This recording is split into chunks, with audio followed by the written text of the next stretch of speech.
Hello everyone. Welcome to Engineers Career Group and myself Prasood. And from last 5 to 6 years, I'm teaching for ISRO, GATE, DRDO, and other state level examination and national level examination for Computer Science Department. So आज के session में हम बात करेंगे phases of the compiler. Compiler design क्या होता है ये सब्जेक्ट हम क्यों पढ़ते हैं क्या बेसिक्स है इसका एंड साथ ही साथ इसका phases we will discuss one by one.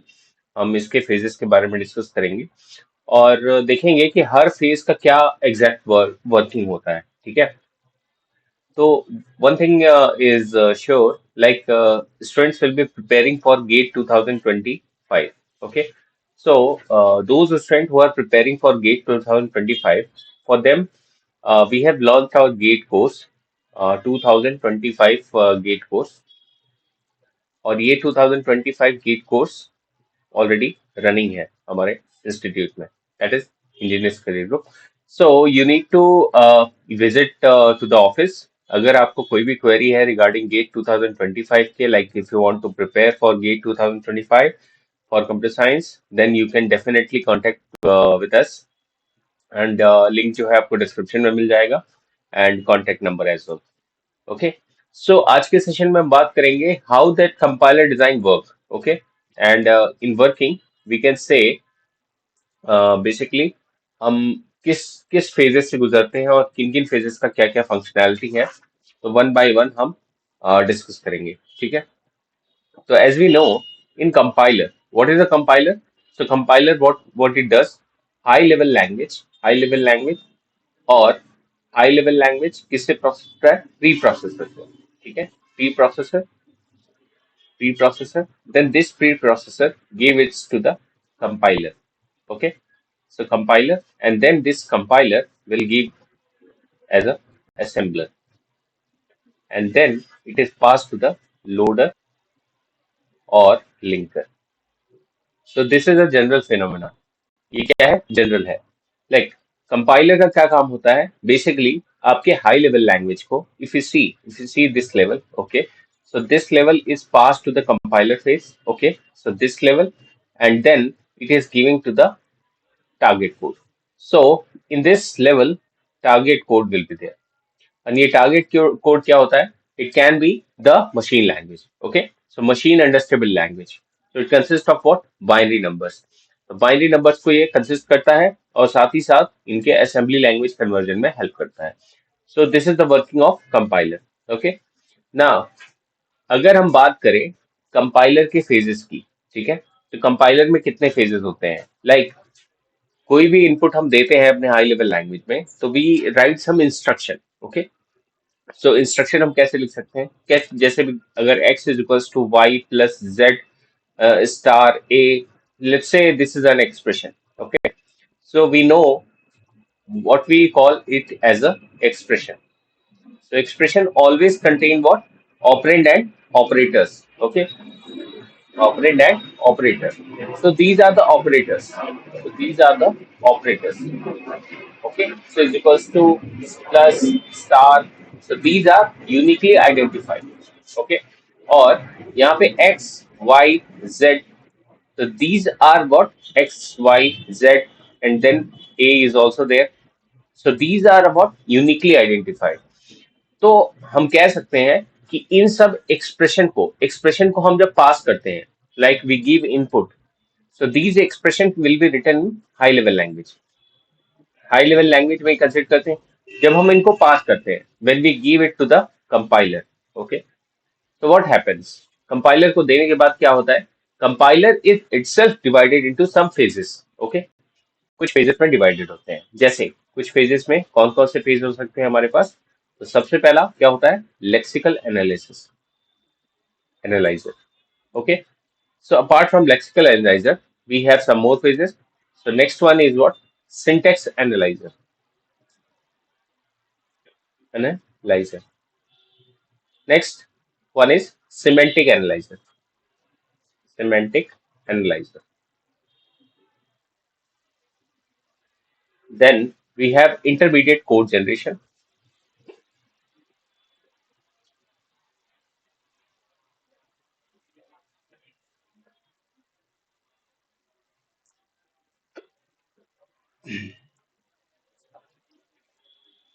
Then we have code generation,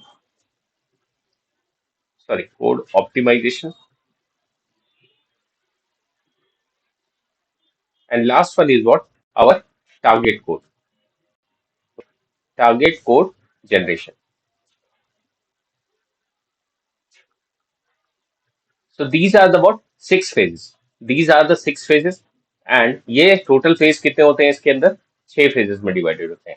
और ये छह फेज में ऊपर के तीन फेज जो होते हैं, lexical analyser, syntax analyser and semantic analyser, इसको हम क्या बोलते हैं? Analysis phase. Okay, so these are called as a analysis phase. Okay,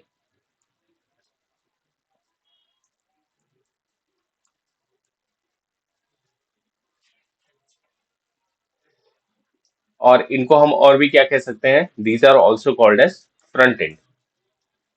front end. And last three phases, these two and this one. Okay, so these three phases are called as a synthesis phase. So total how many phases are there? Total छह phase है हमारे पास. और इन phases में हमारे पास क्या है? Front end है, as well as the this is called as back end. Okay, so this is the complete structure of a compiler. Okay, so ये structuring है, ये layers हैं compiler के, and one by one हम discuss करेंगे how it is interpreted. Okay, based on this example only, that is x is equals to y plus z star a. Okay, so if I talk about like how it is going to work, so सबसे पहला हमारे पास क्या होता है? If we have any input, say if we have any input, let's say this expression. Okay, so अगर ये expression है हमारे पास, तो let's say this expression is written, so x is equals to y plus z star a. Let's say this expression is there. तो what happen? सबसे पहला ये high level language में कोई भी एक्सप्रेशन हो सकता है, और there can be multiple number of expression will be there. Okay, so वहां पे हर एक्सप्रेशन इवेल्युएट होता है. तो सबसे पहला काम क्या होता है? This is pass to the some phases of the compiler. So starting with what? Lexical analyser. So starting with what? Lexical analyser. So if we pass this, what happen? Lexical analyzer में अगर हम पास करेंगे तो क्या होगा यहाँ पे?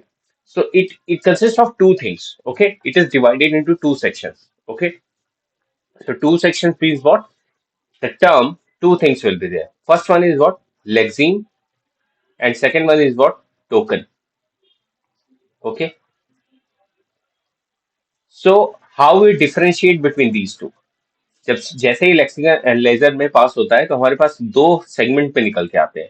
लेक्सीन मतलब क्या होता है और यहाँ पे टोकन मतलब क्या होता है? तो when we talk about lexeme, तो लेक्सीन का मतलब क्या होता है? We have each identification of the, whether it is digit, whether it is a letter, whether it is a like symbols, we can say symbols. So these are what? Lexemes, individual symbols. So अगर lexemes की बात करूं तो यहाँ पे कितने lexemes होंगे? तो एक एक करके आइडेंटिफाई करें. Let's say lexemes are x, let's say lexemes are is equals to, then lexeme y, then plus, then z, then star, then a. So these are what? Lexemes. Okay, now इन सब का meaning क्या होता है? इन सब का meaning एक systematic way में इन machine under stable form वो कौन से फॉर्म को अंडरस्टैंड करता है. ठीक है, तो weather it is an identifier, if you talk about, because lexical analyser like it accepts what? Two things. First of all, regular language, regular expression. In regular expression, in TOC you must have read, regular expression consist करता है. तो इसमें क्या होता है? Set of identifiers, we can say identifiers, either operators, we use operator term. Okay, so यहाँ पे ये लेक्सिम, अगर ये सब इंडिविजुअल टोकन है, इंडिविजुअल सिंबल्स है यहाँ पे, तो ये किससे रिप्रेजेंट होगा? X. So we can say x is an identifier, y is an identifier, z is an identifier. Okay, so a is a identifier. So these are what? Identifier. And what are these? These are the operators. ये क्या है यहाँ पे? Operators. These are operators. So this is also an operator. Operators. And this is also an operator. So ये सब क्या है हमारे? Operators. These are called as the operators. Now ये जो हमने सीक्वेंस देखा, ये वाले sequence, these sequence are called as a tokens. these sequence are called as a token, like which place, कौन से प्लेस पे हमारा आइडेंटिफायर है, कौन से प्लेस पे ऑपरेटर है, कौन से प्लेस पे अगेन आइडेंटिफायर है। तो ये आइडेंटिफिकेशन कौन करता है, ये सीरीज ऑफ क्या कहते हैं हम इसको, टोकन्स कहते हैं। These are called as a tokens. और लेक्सीम क्या होता है, सेट ऑफ कैरेक्टर, जो इनपुट हम, set of each character, okay, so that is called as a lexeme, okay, so collection of all these। Now I think आपको ये समझ में आ गया कि लेक्सीम और टोकन्स के बीच में डिफरेंस क्या है, साथ ही साथ लेक्सिकल एनालाइजर के अंदर जब कोई इनपुट आता है तो how it is going to divide.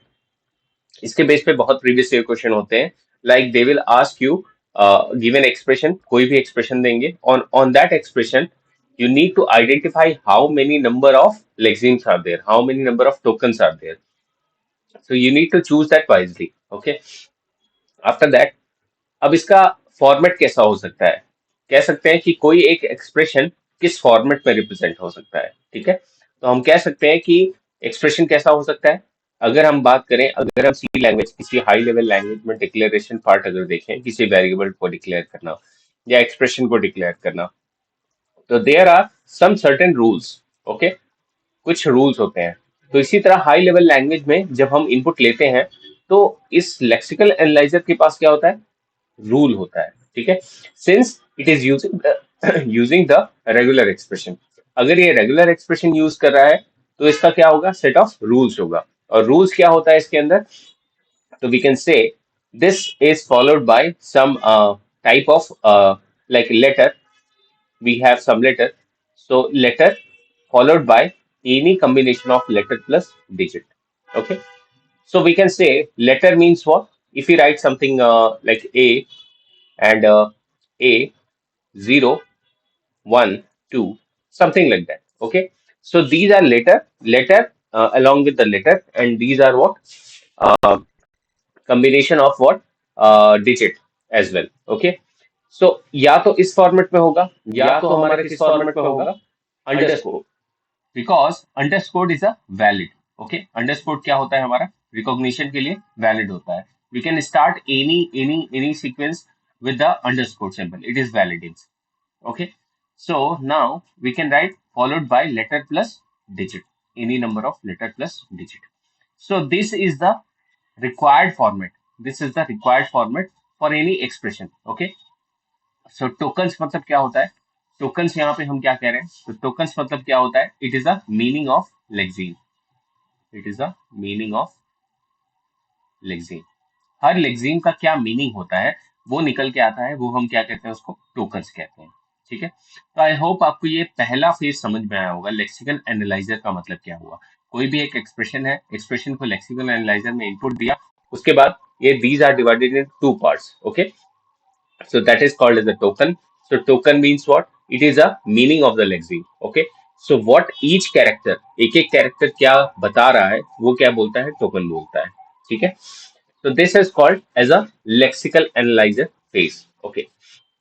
so बात करें अगर हम इस चीज को रिप्रेजेंट करना चाहते हैं, अगर हम फाइनाइट ऑटोमेटा में रिप्रेजेंट करना चाहते हैं, so we have one thing, note down, so we have one thing here, so lexical analyzer accept what, regular expression,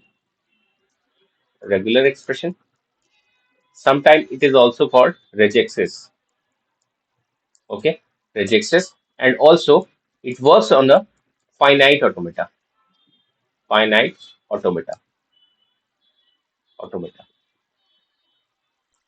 So what do you mean by finite automata? Say finite automata means what? We can talk about the DFA, we can talk about the NFA. So it can work on that. Okay. So DFA or NFA, it works under the finite automata. So if we want to represent this, say letter followed by letter. So how we'll represent it? Lexical analyzer में हम किस तरह represent कर सकते हैं इसको? So how to represent it? So we can say starting with first phase, that is start state. So this state is called as the start state. So this is the start state. और साथ ही साथ हम कहाँ जाएंगे, एक new state पे जाएंगे, because we are working on this letter followed by letter plus digit and any combination, okay। So letter, let's say letter is here, letter followed by letter or digit. Okay. So plus means what? Plus means what here? Or. Okay. So we can say letter or. So it must go to the some final state. Okay. और final state हमारे पास क्या है यहाँ पे? Let's say this is Q naught, this is Q1, and this is let's say Q2. Okay. So Q2 here is what? Final state. So it will follow by what? Letter, any combination of letter or digit, any combination of letter or digit. So we can say this is one scenario. It is going to accept this one. Okay.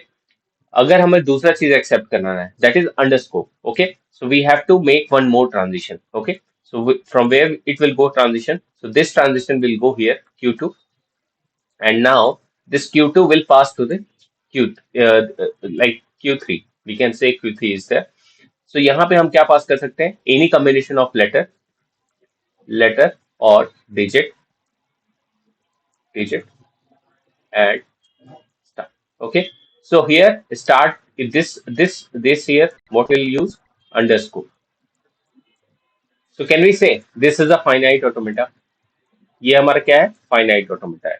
तो ये हमारा basic finite automata का construction हो गया. ठीक है. तो lexical analyser के थ्रू हमारा क्या रिकॉग्निशन होता है? Whether it is following the meaning or not. Okay. Whether it is following the meaning or not. So ये लेक्सिकल एनालाइजर का कंप्लीट डिस्कशन था. इससे ज्यादा इसके अलावा और कुछ नहीं है इसके अंदर. ठीक है. लेक्सिकल एनालाइजर में हम एनालाइज करते हैं. It is a sequence of token, how it is recognised, किस तरह रिकॉग्नाइज होता है, और हर का क्या मीनिंग है. ठीक है. हर लेक्सिम्स का क्या मीनिंग है, तो हम वो डिस्कस कर सकते हैं, उसमें देख सकते हैं. ठीक है. तो this is the first phase of the compiler. Moving on to the second phase. Second phase की अगर बात करें तो हमारे पास क्या होता है? Syntax analyser. Syntax analyser. Now syntax analyser का क्या मीनिंग होता है? तो syntax analyser, since we are working on regular expression. Okay. So if it is a regular expression, it has some set of rule. ठीक है.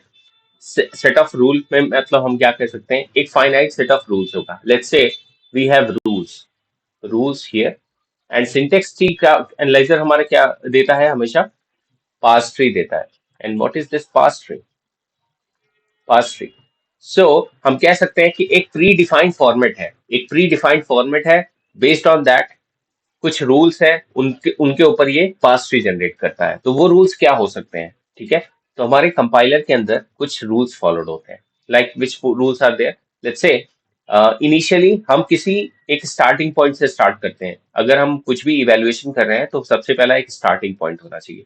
तो we need a start. Like अगर मैं स्टार्ट को एस से रिप्रेजेंट कर दूं, तो S is a start symbol. Now followed by ID. ID means what?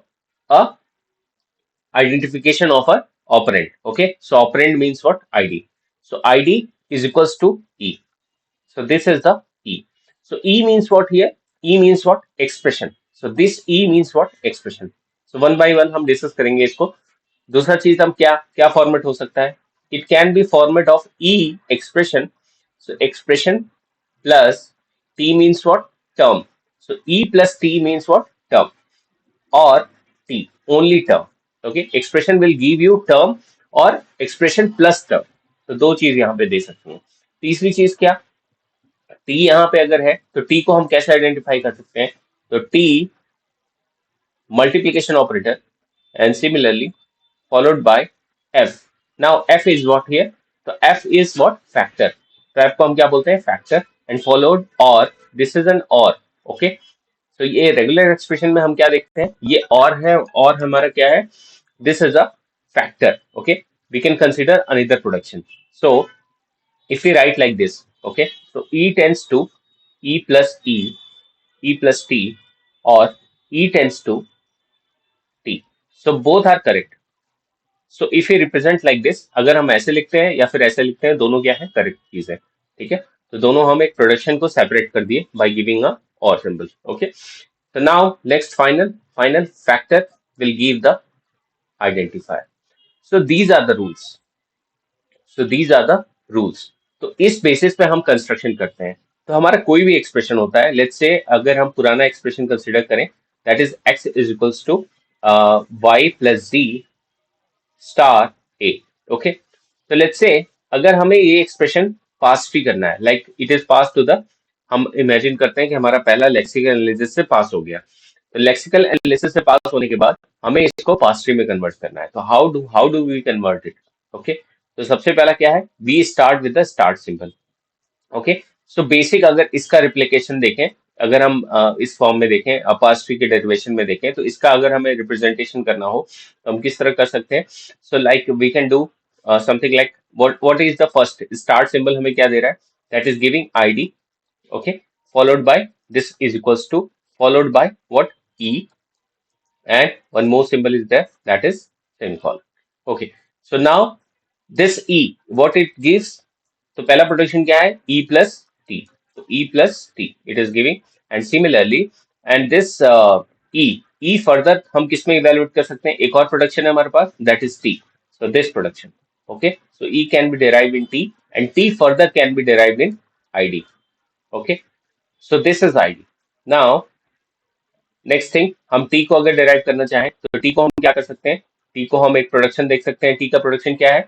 T star F. So can we say it is a T star F. तो T star F. Okay, तो T को हम क्या derive कर सकते हैं? As a ID. And F को हम क्या डिराइव कर सकते हैं? Sorry sorry, this is derived into f and f is derived into id. Sorry, here also I have to derive this as a f, and then f tends to id. Okay, so this is our id, and here f is also considered as id. Okay, so अगर हम देखें तो ये हमारा क्या बन रहा है? एक जनरल स्ट्रक्चर बन रहा है, एक जनरल पास ट्री बन रहा है. ठीक है, based on this syntax. If it say this E syntax के ऊपर हमारा क्या चल रहा है? Parse tree. तो this is called as a parse tree. Parse tree. अब कोई अगर हमारे पास एक्सप्रेशन है तो उस एक्सप्रेशन को भी हम कर सकते हैं. यस, तो can we check this is our parse tree in this. तो अगर हम इसकी बात करें, ठीक है, अगर हम इस एक्सप्रेशन की बात करें तो क्या ये एक्सप्रेशन इसको वेरीफाई कर रहा है? पास ट्री को वेरीफाई कर रहा है? तो can we check it? Yes.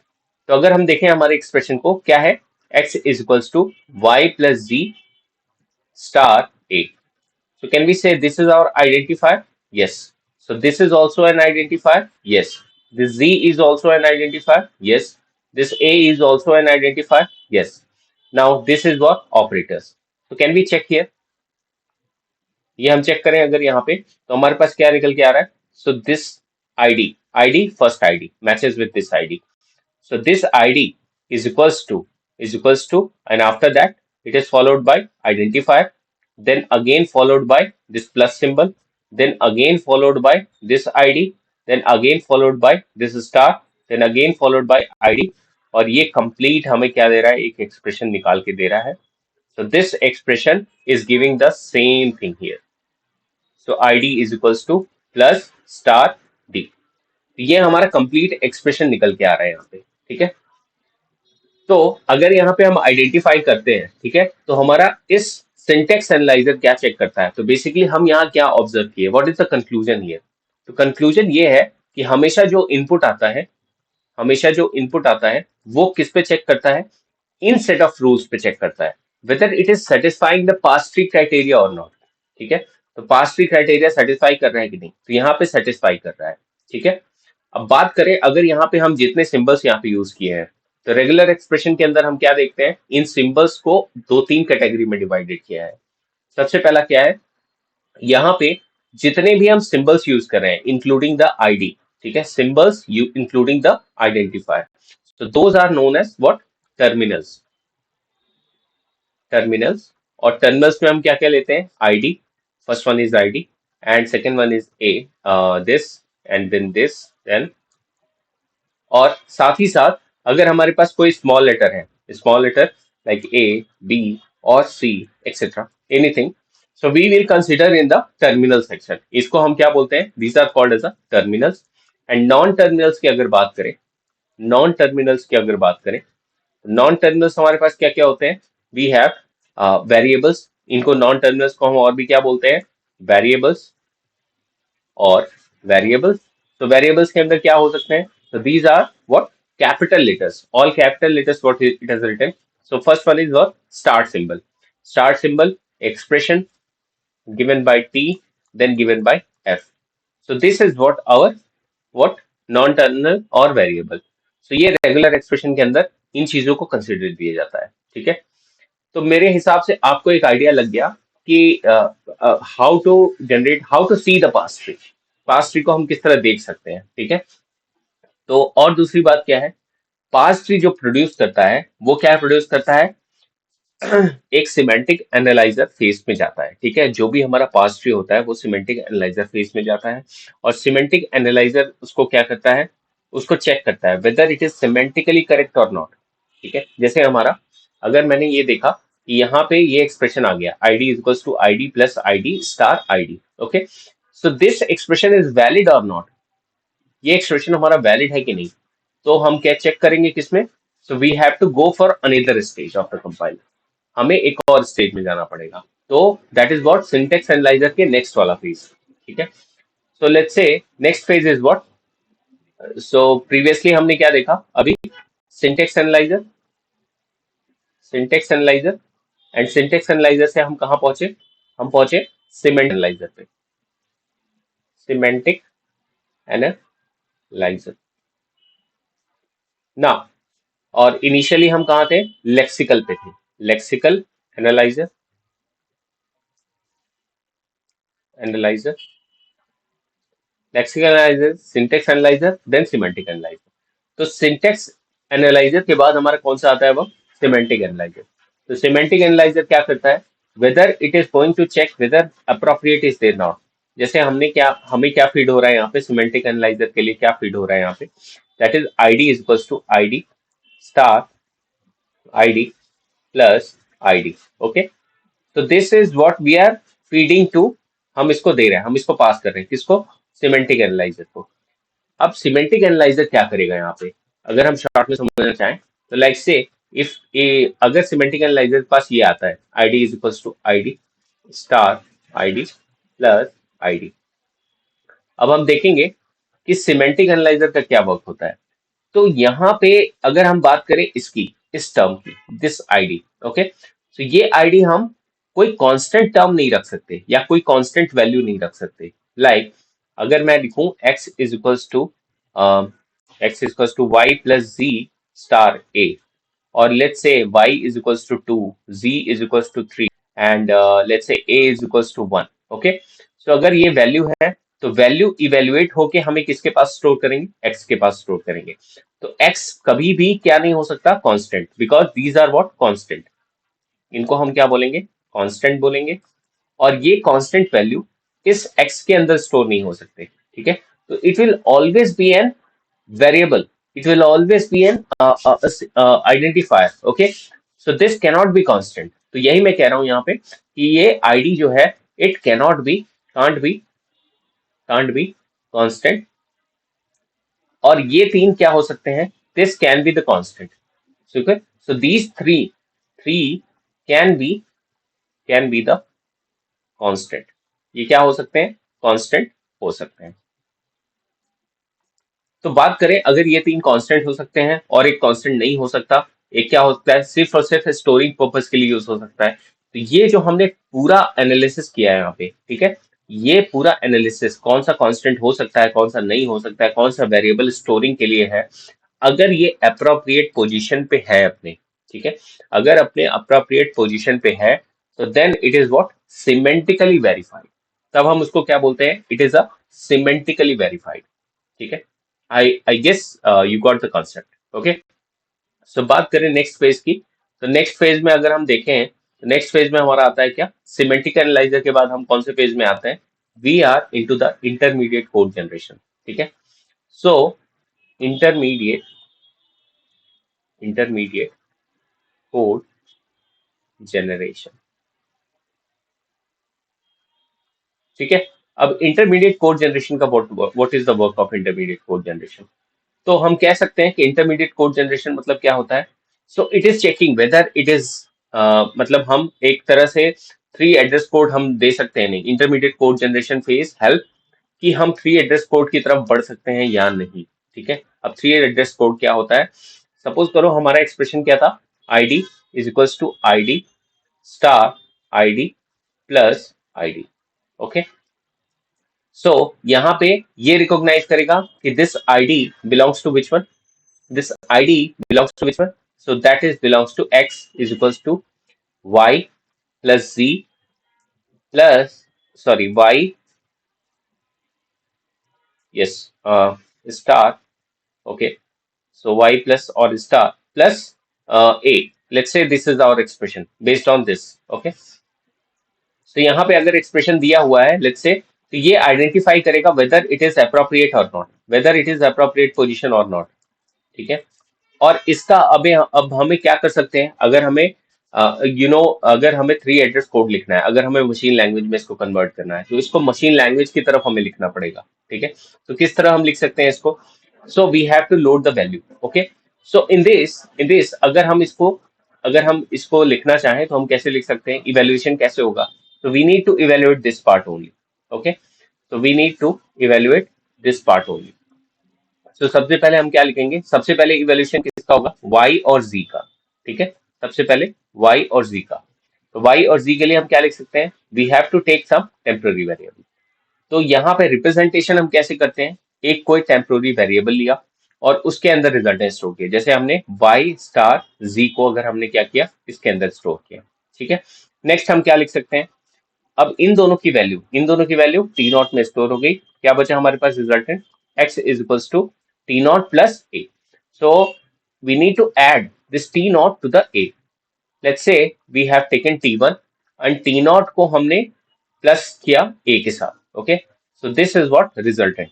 तो A is added with T naught and stored in T one, and finally x में हम क्या करेंगे? टी वन को असाइन कर देंगे। सो हम यहाँ पे क्या कर रहे हैं? what we are doing here, so we are generating three address code, three address code। Okay, तो हम यहाँ क्या कर रहे हैं? एक तरह का असेंबली लैंग्वेज की तरफ बढ़ रहे हैं। ठीक है, तो हम ये थ्री एड्रेस कोड जनरेट कर रहे हैं जिसमें हमें इवेल्युएशन हो रही है कि किस किस का रिजल्ट किस किस तरह से इवेल्युएट हो रहा है। ठीक है, so that is a intermediate code generation. और इंटरमीडिएट कोड है क्या? So this is our intermediate code, intermediate intermediate code. ठीक है, तो based on the property of associativity as well as the precedence, यहाँ पे हम क्या देख रहे हैं? यहाँ पे associativity and based on the precedence. Okay, precedence हम क्या करेंगे? इवेल्युएशन करेंगे। तो ये जो हमें मिला वो क्या मिला? हमें थ्री एड्रेस कोड मिला। ठीक है, तो इसके बाद हमारे पास क्या होता है? We have three address code, that is intermediate code. तो हमें क्या मिला? इंटरमीडिएट कोड मिला। नाउ इंटरमीडिएट कोड मिला, इंटरमीडिएट कोड इंटरमीडिएट कोड मिला। अब ये इंटरमीडिएट कोड को हम क्या करेंगे? ऑप्टिमाइज करेंगे। We need to optimise it. Okay, so optimisation का मतलब क्या होता है? ऑप्टिमाइजेशन मतलब होता है कि अगर हमने ये एक्सप्रेशन लिखा है, let's say we have written this T naught is equals to, अगर फॉर एग्जांपल अगर देखें तो इंटरमीडिएट कोड जनरेशन में हमने कैसा एक्सप्रेशन पाया था? तो T naught is equals to like A star, let's say a star b, and t1 is equals to t naught plus let's say c। okay, and t like x में हमने क्या store कर दिया? इन सब की वैल्यू स्टोर कर दी। So t1 value will be store to x। ओके, तो ये हमारा क्या है? एक एड्रेस जनरेशन है। ठीक है, इंटरमीडिएट कोड जनरेशन है, हमने कोड जनरेट कर दिया। नाउ इसके बाद हम क्या कर सकते हैं? इसके बाद हम क्या कर सकते हैं? इसको मिनिमाइज कर सकते हैं। Can we say it is a minimisation? Yes, we can do minimisation. हम कैसे कर सकते हैं? सो अगर हम यहाँ देखें तो ये कहाँ पास हो रहा है? ये हमारा कहाँ पास हो रहा है? कोड ऑप्टिमाइजर पास, ऑप्टिमाइजेशन फेज में। तो कोड ऑप्टिमाइजेशन फेज में पास हो रहा है। तो कोड ऑप्टिमाइजेशन क्या करेगा? इसकी जो लेंथ है, लेट्स से it is having 1 2 and 3 lines of length is there। okay, so it will reduce the length को क्या करेगा? कम करेगा।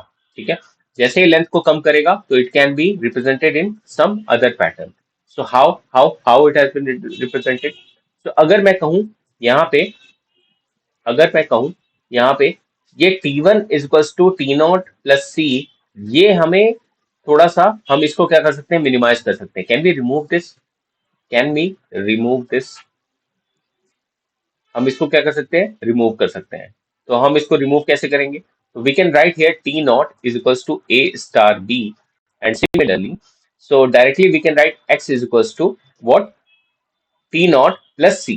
Okay, can we write it like that, T0 plus C?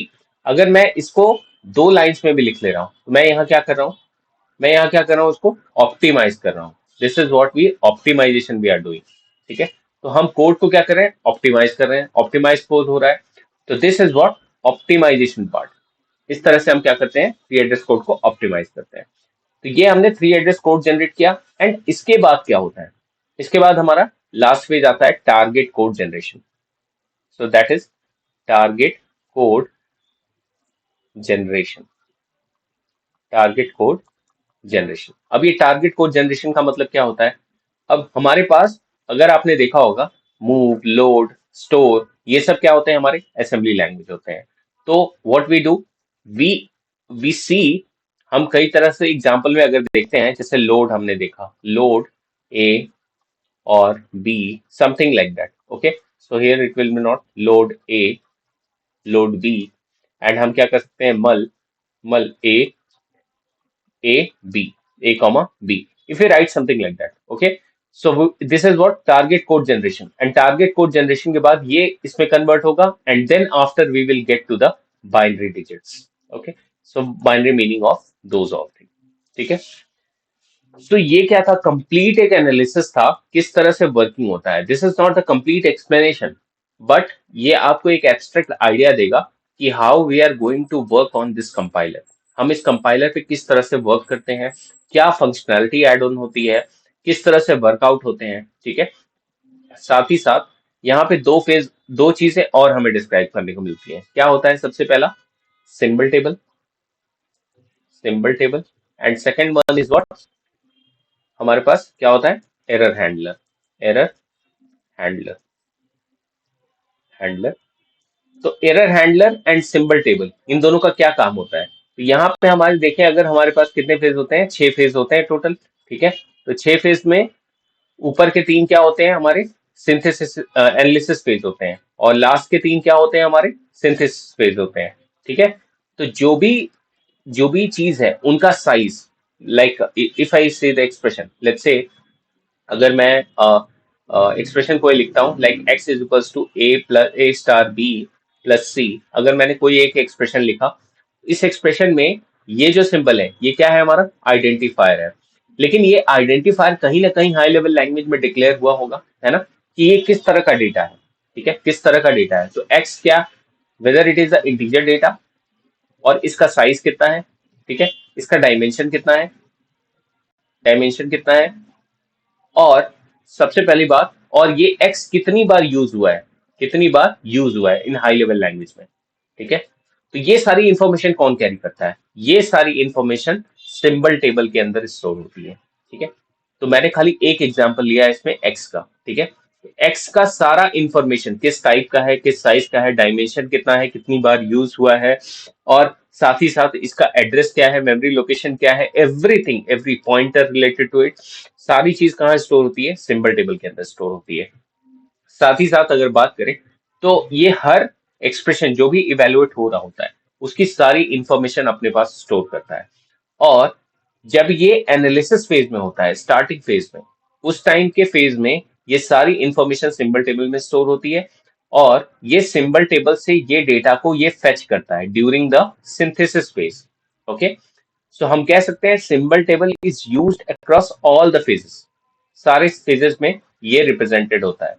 दूसरी चीज क्या है, एरर हैंडलर की बात करें, तो एरर हैंडलर का क्या काम होता है, बेसिकली एरर हैंडलर का काम होता है कि अगर कोई हमारे पास कोई भी तरह की मिस्टेक होती है, लाइक वैल्यू में कुछ होती है, like different type of error, like if you say lexical error, error semantic error.